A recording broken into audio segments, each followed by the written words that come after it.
ओम शांति। 11 दिसंबर 2024 की प्रातः मुरली। शिव बाबा कहते हैं, मीठे बच्चे, बाबा का मददगार बन इस आयरन एज्ड पहाड़ को गोल्डन एज्ड बनाना है। पुरुषार्थ कर नई दुनिया के लिए फर्स्ट क्लास सीट रिजर्व करानी है। आज का प्रश्न है, बाबा की फ़र्ज़ अदाई क्या है? कौन सा फ़र्ज़ पूरा करने के लिए संगम पर बाबा को आना पड़ता है? उत्तर है, बीमार और दुखी बच्चों को सुखी बनाना, माया के फंदे से निकाल घनेरे सुख देना, यह बाबा का फ़र्ज़ अदाई है जो संगम पर ही बाबा पूरी करते हैं। बाबा कहते हैं, मैं आया हूँ तुम सब का मर्ज मिटाने, सब पर कृपा करने। अब पुरुषार्थ कर 21 जन्मों के लिए अपनी ऊंची तकदीर बना लो। आज का गीत है, भोलेनाथ से निराला। ओम शांति। भोलानाथ शिव भगवान उवाच। ब्रह्मा मुख कमल से बाबा कहते हैं, यह वैरायटी भिन्न भिन्न धर्मों का मनुष्य सृष्टि झाड़ है ना। इस कल्प वृक्ष अथवा सृष्टि के आदि मध्य अंत का राज बच्चों को समझा रहा हूँ। गीत में भी इनकी महिमा है। शिव बाबा का जन्म यहाँ है। बाबा कहते हैं, मैं आया हूँ भारत में। मनुष्य यह नहीं जानते कि शिव बाबा कब पधारे थे, क्योंकि गीता में श्री कृष्ण का नाम डाल दिया है।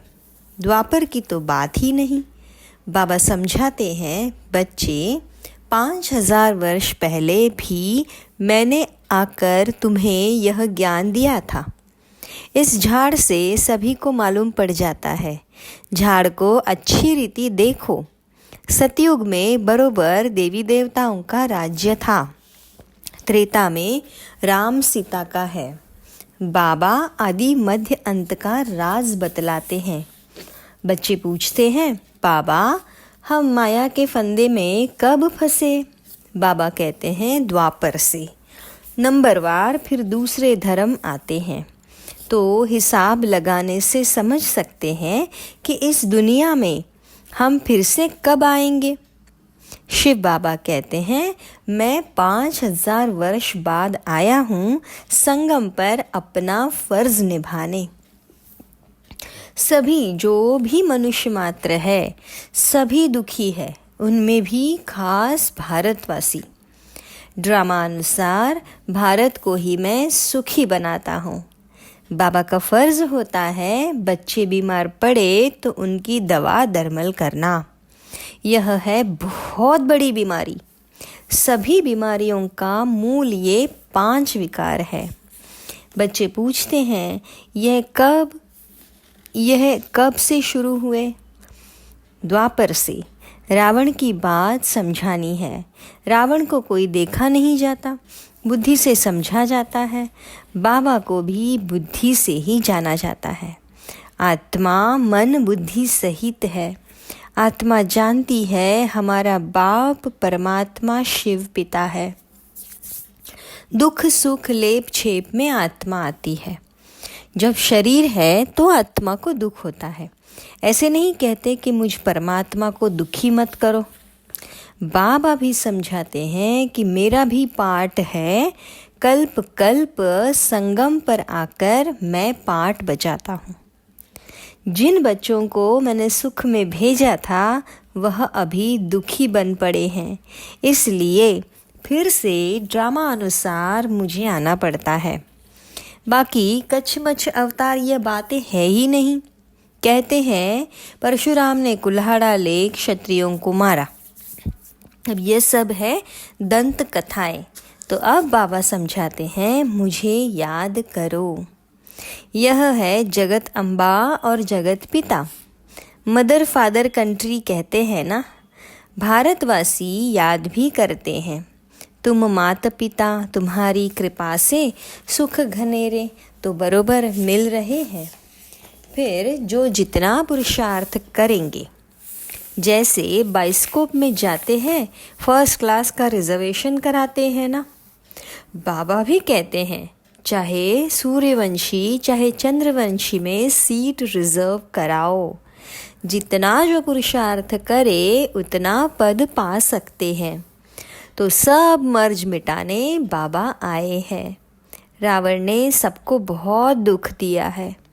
कोई भी मनुष्य की गति सद्गति कर ना सके। यह है ही कलयुग का अंत। गुरु लोग शरीर छोड़ते हैं, फिर यहाँ ही पुनर्जन्म लेते हैं, तो फिर वह औरों की सद्गति क्या करेंगे? क्या इतने सभी गुरु मिलकर पतित सृष्टि को पावन बनाएंगे? गोवर्धन पर्वत कहते हैं ना, यह माताएं इस आयरन एज्ड पहाड़ को गोल्डन एज्ड बनाती है। गोवर्धन की भी फिर पूजा भी करते हैं, वह है तत्व पूजा। सन्यासी भी ब्रह्म अथवा तत्व को याद करते हैं, समझते हैं वही परमात्मा है, ब्रह्म भगवान है। बाबा कहते हैं यह तो भ्रम है। ब्रह्मांड में तो आत्माएं अंडे मिसल रहती है। निराकारी झाड़ भी दिखाया गया है। हरेक का अपना अपना सेक्शन है। इस झाड़ का फाउंडेशन है भारत का सूर्यवंशी चंद्रवंशी घराना। फिर वृद्धि होती है। मुख्य है 4 धर्म। तो हिसाब करना चाहिए कौन कौन से धर्म कब आते हैं। जैसे गुरु नानक 500 वर्ष पहले आए। ऐसे तो नहीं सिख लोग कोई 84 जन्म का पाठ बजाते हैं। बाबा कहते हैं 84 जन्म सिर्फ तुम ऑलराउंडर ब्राह्मण बच्चों के हैं। बाबा ने समझाया है कि तुम्हारा ही ऑलराउंड पाठ है। ब्राह्मण, देवता, क्षत्रिय, वैश्य, शूद्र तुम ही बनते हो। जो पहले पहले देवी देवता बनते हैं वही सारा चक्र लगाते हैं। बाबा कहते हैं तुमने वेद शास्त्र तो बहुत सुने, अभी यह सुनो और जज करो कि शास्त्र राइट है या गुरु लोग राइट है या जो बाबा सुनाते हैं वह राइट है। बाबा को कहते ही है ट्रुथ।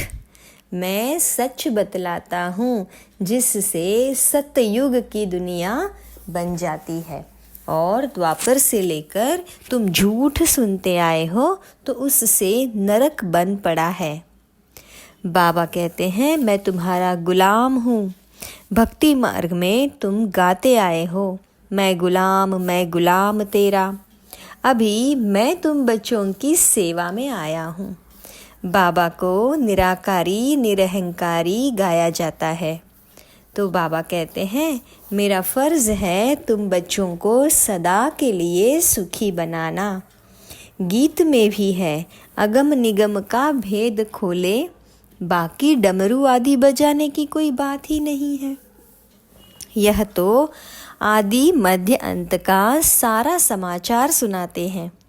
बाबा कहते हैं तुम सभी बच्चे एक्टर्स हो। मैं इस समय करण करावन हार हूँ। मैं इनसे ब्रह्मा से स्थापना करवाता हूँ। बाकी गीता में जो कुछ लिखा है वह तो है नहीं। अभी तो प्रैक्टिकल बात है ना। बच्चों को यह सहज ज्ञान और सहज योग सिखलाता हूँ, योग लगवाता हूँ। कहा है ना योग लगवाने वाले, झोली भरने वाले, मर्ज मिटाने वाले। गीता का भी पूरा अर्थ समझाते हैं। योग सिखलाता हूँ और सिखलवाता भी हूँ। बच्चे योग सीख कर फिर औरों को सिखलाते हैं। कहते हैं योग से हमारी ज्योत जगाने वाले। ऐसे गीत भी कोई घर में बैठकर सुने तो सारा ही ज्ञान बुद्धि में चक्र लगाएगा। बाबा की याद से वर्षे का नशा भी चढ़ेगा। सिर्फ परमात्मा व भगवान कहने से मुख मीठा नहीं होता। बाबा माना ही वर्षा। अब तुम बच्चे बाबा से आदि मध्य अंत का ज्ञान सुनकर फिर औरों को सुनाते हो। इसे ही शंख ध्वनि कहा जाता है। तुमको कोई पुस्तक आदि हाथ में नहीं है, बच्चों को सिर्फ धारणा करनी होती है। तुम हो सच्चे रूहानी ब्राह्मण, रूहानी बाप के रूहानी बच्चे। सच्ची गीता से भारत स्वर्ग बनता है, वह तो सिर्फ कथाएं बैठ बनाई हैं। तुम सब पार्वतियाँ हो, तुमको यह अमर कथा सुना रहा हूँ। तुम सब द्रौपदियाँ हो, वह कोई नंगन होते नहीं। कहते हैं तब बच्चे कैसे पैदा होंगे? अरे है ही निर्विकारी तो विकार की बात कैसे हो सकती? तुम समझ नहीं सकेंगे कि योग बल से बच्चे कैसे पैदा होंगे। तुम आर्ग्यू करेंगे, परंतु यह तो शास्त्रों की बात है ना। वह है ही संपूर्ण निर्विकारी दुनिया और यह है विकारी दुनिया। मैं जानता हूँ ड्रामा अनुसार माया फिर तुमको दुखी करेगी। मैं कल्प कल्प अपना फर्ज पालन करने आता हूँ। जानते हैं कल्प पहले वाले सिकिलधे ही आकर अपना वर्षा लेंगे। आसार भी दिखाते हैं, यह वही महाभारत लड़ाई है। तुम्हें फिर से देवी देवता अथवा स्वर्ग का मालिक बनने का पुरुषार्थ करना है। इसमें स्थूल लड़ाई की कोई बात नहीं। ना असुरों व देवताओं की लड़ाई हुई है, वहाँ तो माया ही नहीं है जो लड़ाए। आधा कल्प न कोई लड़ाई, न कोई बीमारी, न दुख, न अशांति। अरे वहाँ तो सदैव सुख है, बाहर ही बाहर रहती है। हॉस्पिटल होते नहीं, बाकी स्कूल में तो पढ़ना होता ही है। अब तुम हर एक यहाँ से वर्षा लेकर जाते हो।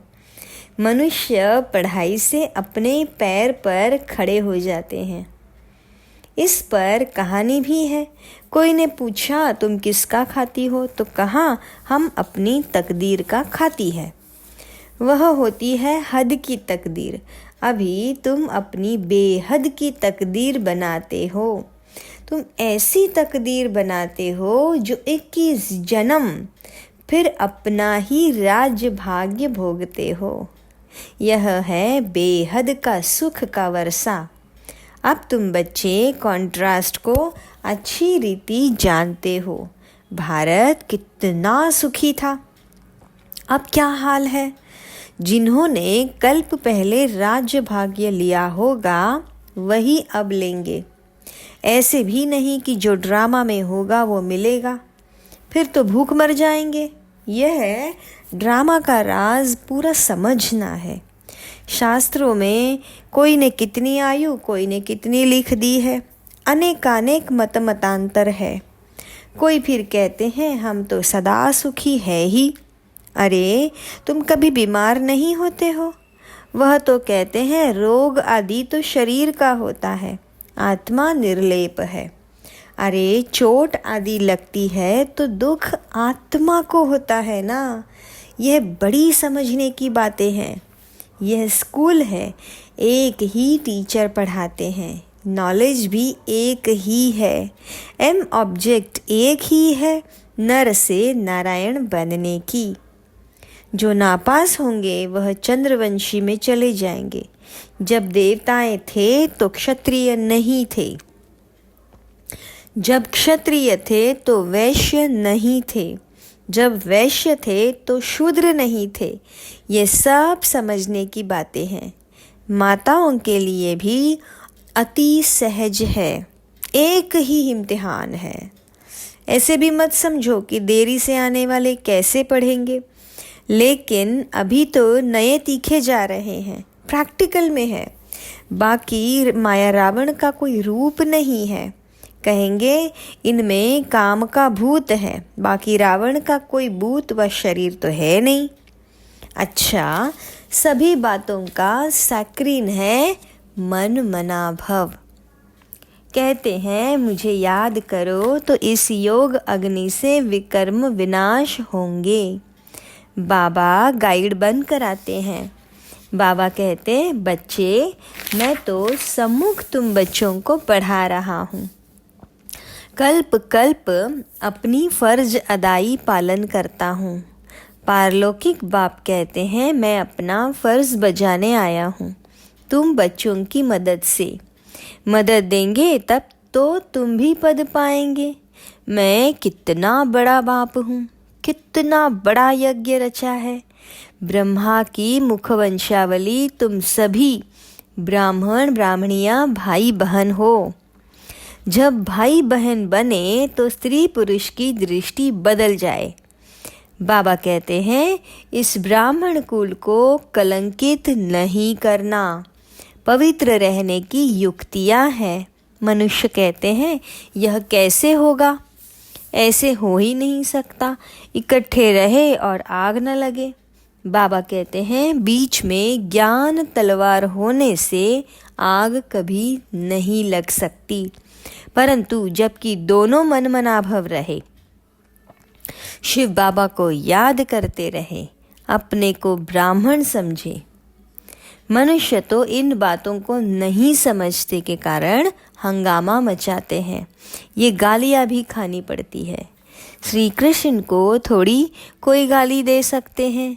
श्री कृष्ण ऐसे आ जाए तो विलायत आदि से एकदम एरोप्लेन में भाग आए, भीड़ मच जाए, भारत में पता नहीं क्या हो जाए। अच्छा, आज भोग है, यह पियर घर और वह है ससुर घर। संगम पर मुलाकात होती है। कोई कोई इनको जादू समझते हैं। बाबा ने समझाया है कि यह साक्षात्कार क्या है, भक्ति मार्ग में कैसे साक्षात्कार होते हैं, इनमें संशय बुद्धि नहीं होना है। यह रस्म रिवाज है। शिव बाबा का भंडारा है तो उनको याद कर भोग लगाना चाहिए। योग में रहना तो अच्छा ही है, बाबा की याद रहेगी। अच्छा, मीठे मीठे सिकिलधे बच्चों प्रति मात पिता बाप दादा का याद, प्यार और गुड मॉर्निंग। रूहानी बाप की रूहानी बच्चों को नमस्ते। हम रूहानी बच्चों की रूहानी बाप दादा को याद, प्यार, गुड मॉर्निंग और नमस्ते। शुक्रिया मीठे बाबा, शुक्रिया। धारणा के लिए मुख्य सार, स्वयं को ब्रह्मा मुखवंशावली समझकर पक्का पवित्र ब्राह्मण बनना है। कभी अपने इस ब्राह्मण कुल को कलंकित नहीं करना है। बाप समान निराकारी निरअहंकारी बन अपनी फर्ज अदाई पूरी करनी है। रूहानी सेवा पर तत्पर रहना है। आज का मधुर वरदान बाप दादा का हम मधुर बच्चों के प्रति स्नेह की शक्ति से माया की शक्ति को समाप्त करने वाले संपूर्ण ज्ञानी भव। स्नेह में समाना ही संपूर्ण ज्ञान है। स्नेह ब्राह्मण जन्म का वरदान है। संगम युग पर स्नेह के सागर, स्नेह के हीरे मोतियों की थालियाँ भर भर कर दे रहे हैं, तो स्नेह में संपन्न बनो। स्नेह की शक्ति से परिस्थिति रूपी पहाड़ परिवर्तन हो पानी समान हल्का बन जाएगा। माया का कैसा भी विकराल रूप व रॉयल रूप सामना करे तो सेकंड में स्नेह के सागर में समा जाओ। तो स्नेह की शक्ति से माया की शक्ति समाप्त हो जाएगी। स्लोगन है, तन मन धन, मन वाणी और कर्म से बाप के कर्तव्य में सदा सहयोगी ही योगी है। शुक्रिया बाबा, शुक्रिया। ओम शांति।